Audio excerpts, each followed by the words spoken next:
저는 오늘 말씀을 질문으로 시작하려고 합니다. 첫 번째 질문은 우리가 믿고 있는 하나님, 내가 믿고 있는 하나님은 어떤 분이신지요? 두 번째 질문은 그렇다면 내가 믿고 있는 하나님과 나는 어떠한 관계로 살아가고 있으신지요? 어떠한 관계로 살기를 원하시는지요? 먼저 첫 번째 질문의 답은 우리가 믿고 있는 하나님은 우리가 너무나 잘 알고 있듯이 천지를 창조하신 전능한 하나님이신 줄로 믿습니다. 창세기를 비롯해서 성경의 곳곳에서 우리는 전능하신 하나님의 능력을 찾아볼 수 있습니다. 그리고 우리가 믿고 있는 하나님은 우리를 선택하신 사랑과 은혜의 하나님이십니다. 참으로 죽을 수밖에 없는 죄인된 나를, 참으로 악한 우리들을 하나님의 백성 삼아주신 사랑과 은혜의 하나님임을 우리는 기억합니다. 이러한 하나님께서 구약 성경에 보시면 하나님의 백성을 선택하셨습니다. 이 선택된 백성을 우리는 선민이라고 부릅니다.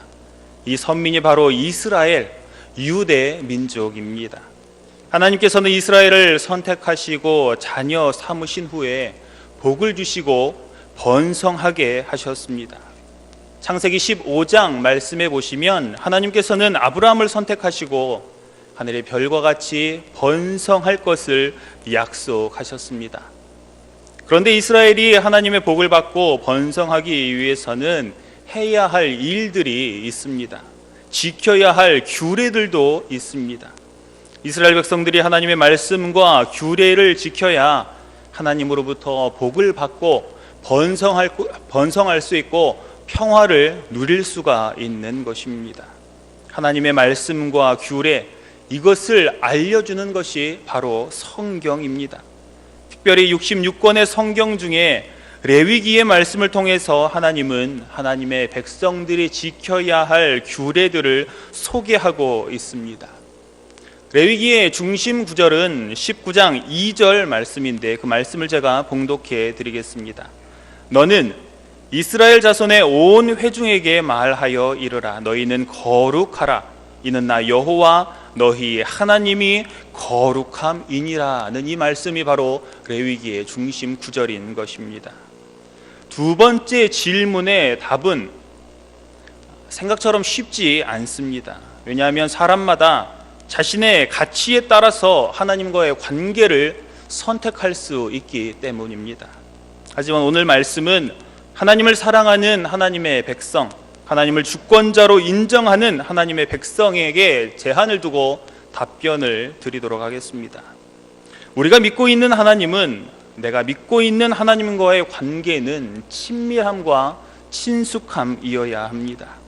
아버지와 아들의 관계가 가깝듯이 남편과 아내의 관계가 허물이 없듯이 하나님과 하나님의 자녀인 우리의 관계 또한 친숙하고 친밀해야 할 뿐만이 아니라 허물도 없어야 한다는 것입니다.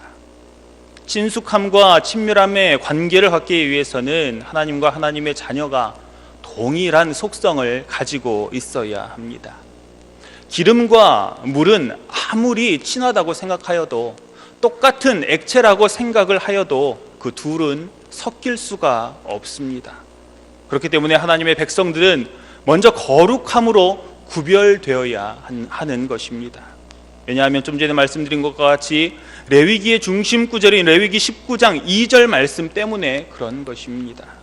다시 한번 말씀드리면 너는 이스라엘 자손의 온 회중에게 말하여 이르라. 너희는 거룩하라. 이는 나 여호와 너희 하나님이 거룩함이니라. 하나님의 속성이 거룩이시기 때문에 하나님과 친숙한 관계, 친밀한 관계를 갖기 위해서는 하나님의 자녀도 동일하게 거룩이라는 속성을 가져야 한다는 말씀입니다. 하나님의 자녀가 거룩해지기 위해서는 세상과 구별되어져야 합니다. 죄로부터도 구별되어져야 합니다. 왜냐하면 그렇게 구별되어져야 거룩의 속성을 가질 수 있고 유지할 수 있기 때문입니다. 하나님은 죄가 없으신 분입니다. 그렇기 때문에 하나님의 자녀인 우리들도 동일하게 죄에서 멀어지고 죄에서 벗어나야 하는 것입니다. 그런데 하나님과 좋은 관계를 맺기 위해서는 레위기의 중심구절인 레위기 19장 2절 다음 말씀인 3절 말씀에 보시면 부모님을 경외하라고 말씀합니다. 그리고 안식일을 지키라고 말씀합니다. 이러한 사람이 거룩한 사람이요 하나님과 좋은 관계를 맺을 수 있는 사람이라고 레위기 19장 3절 말씀에 말씀하고 있습니다. 그렇다면 사랑하는 우리 성도님들은 육신의 부모님을 공경하고 계시는지요? 안식일, 즉 주일을 거룩하게 기억하고 지키심으로 하나님과 친숙한 관계를 갖고 계시는지요? 이 우리 육신의 부모님을 공경하는 것과 이 주일을 기억하여 거룩하게 지키는 사람, 이 두 가지를 성실하게 하고 있는 사람은 거룩한 사람인 것입니다. 하나님과 친숙하고 친밀하게 지내시는 분이 바로 이러한 사람인 줄로 믿습니다. 지금까지의 말씀은 오늘 본문 말씀의 배경이 되는 말씀입니다. 이스라엘 백성들은 하나님의 선택을 받고 하나님의 사랑을 받았습니다. 수많은 민족 중에 하나님께서는 유대 민족을 선택하셔서 자녀를 삼으셨습니다. 그리고 하나님의 말씀과 규례를 순종하고 지킬 때에 하나님께서는 복과 형통함을 주시겠다고 약속하셨습니다. 그런데 우리는 성경을 통해서 알 수 있듯이 이스라엘 백성들의 삶이 어떠하였습니까? 이스라엘 백성들은 하나님의 말씀에 순종하지만은 않았다는 것을 우리는 말씀을 통하여 알 수 있습니다. 이스라엘 백성들은 우상도 섬겼고 하나님께서 주신 복을 자신들의 힘으로 얻은 양 교만하기까지 하였습니다. 하나님을 외면하고 그 말씀을 불순종하기 일쑤였다는 것입니다. 결국 하나님께서는 이스라엘을 심판하셨습니다. 나라를 흩어버리셨고 포로 생활을 하도록 만드셨습니다. 그러나 하나님께서는 이스라엘의 범죄함 때문에 이스라엘을 심판하셨음에도 불구하고 이스라엘을 회복시켜 주셨습니다. 에스라와 느헤미야를 통하여서 포로가 고향으로 되돌아올 수 있는 은혜를 베풀어 주신 것입니다. 이러한 상황들이 벌어지자 이스라엘에서는 자각운동이 일어났습니다. 우리가 하나님의 말씀에 순종하지 않아서 벌을 받게 되었기 때문에 하나님의 말씀을 우리가 열심히 배워야겠다, 그 말씀을 열심히 우리가 순종을 해야겠다는 이러한 생각이 이스라엘 백성들 가운데에 일어났다는 것입니다. 그래서 하나님께 대한 거룩함과 성결함에 대해서 실생활 속에서 어떻게 실천을 해야 하는가를 고민하며 그렇게 지키며 살아갔다는 것입니다. 하나님의 말씀에 집중하다 보니 이 바리새인들과 이 서기관들의 위치는 이스라엘 백성들 가운데서 아주 중요한 위치를 차지하게 되었습니다. 하나님의 말씀을 해석하고 무엇이 정결한지 또한 어떤 것이 부정한지를 알려주는 사람들이었기 때문입니다. 그런데 예수님께서 등장하셔서 이 바리새인들과 서기관들, 당시의 종교 지도자들이 하나님의 말씀과는 상관없이 외식하고 있다고 정면으로 도전하신 것입니다. 예수님의 도전과 위협으로 말미암아 바리새인과 서기관들은 자신들의 기득권과 지도층의 위치를 지키기 위하여서 예수님을 고발할 제목을 찾고자 마가복음 7장에 등장한 것입니다.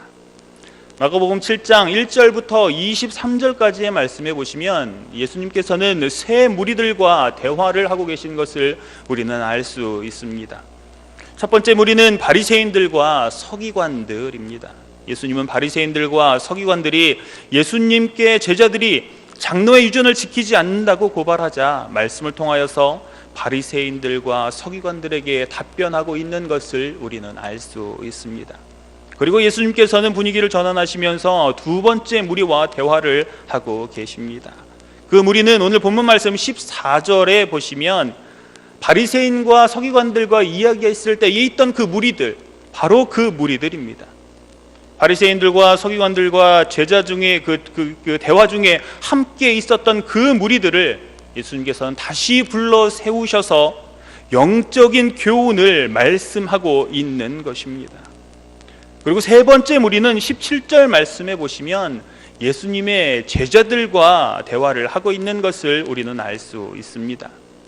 예수님께서는 무리를 떠나서 제자들과 함께 한 집에 들어가셨습니다. 그리고 제자들의 질문에 대한 깨달음의 말씀을 주신 것입니다.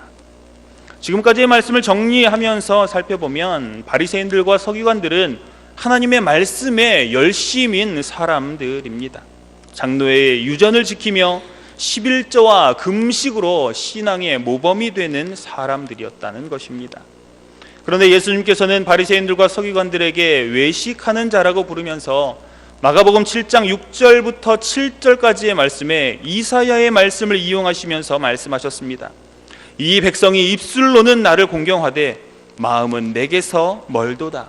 사람의 계명으로 교훈을 삼아 가르치니 나를 헛되이 경배하는도다 라고 예수님께서 말씀하셨습니다. 예수님께서는 이 말씀을 통해서 무리들에게 오늘 본문의 말씀 15절과 16절 말씀을 통해 교훈하고 계십니다. 무엇이든지 밖에서 사람에게로 들어가는 것은 능히 사람을 더럽게 하지 못하되 사람 안에서 나오는 것이 사람을 더럽게 하는 것이니라 하고 말씀하셨습니다. 예수님께서는 무리를 향해 교훈하신 후에 제자들이 예수님께 그 비유에 대해 물었습니다. 그러자 예수님의 답변은 그 18절 말씀해 보시면 먼저 너희도 이렇게 깨달음이 없느냐라고 말씀하신 것을 우리는 알 수 있습니다.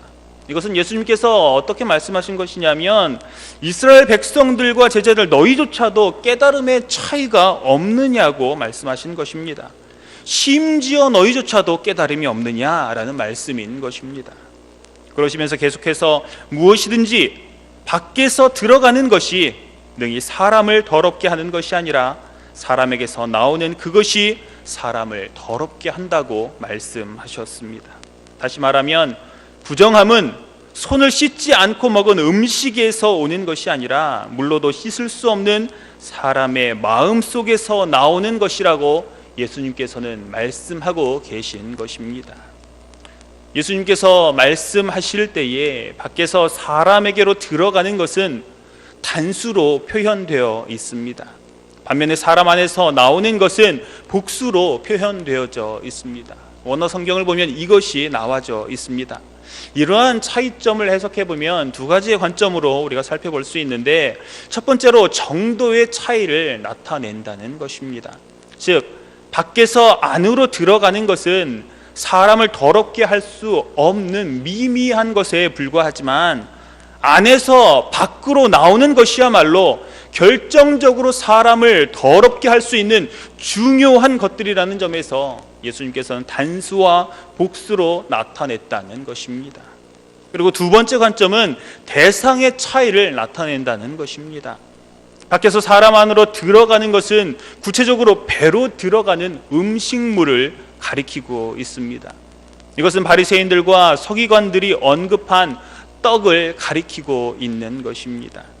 그리고 사람 안에서 나오는 것은 복수로 나타나고 있는데, 이것은 21절과 22절 말씀에서 열거하고 있는 수없이 많은 사람의 죄악된 속성을 가리키고 있는 것입니다. 결론적으로 예수님의 말씀을 정리해 보면 장로의 유전으로 인한 정결법이 있지만 모든 음식물은 깨끗하다고 예수님은 결론 지으신 것입니다. 그리고 사람에게서 나오는 것이 사람을 더럽게 한다고 말씀하셨습니다. 오늘 본문의 말씀 21절부터 23절까지의 말씀을 제가 다시 봉독해 드리도록 하겠습니다. 속에서 곧 사람의 마음에서 나오는 것은 악한 생각, 곧 음란과 도둑질과 살인과 간음과 탐욕과 악독과 속임과 음탕과 질투와 비방과 교만과 우매함이니 이 모든 악한 것이 다 속에서 나와서 사람을 더럽게 하느니라고 하였습니다. 여기에서 우리가 잠시 언급해야 할 것은 22절 말씀 하반절에 있는 이 우매함이라는 단어는 우리가 알고 있는 머리가 나쁘다든지 어리석다라는 이러한 뜻이 아닙니다.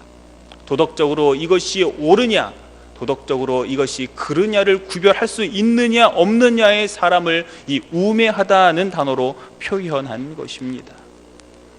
예수님은 사람의 속에서 나와 사람을 더럽히는 이 12가지의 죄에 대해서 지적하셨습니다. 그러나 이 말씀을 우리가 살펴보면 모두 십계명과 연관된 말씀임을 우리는 기억해야 합니다.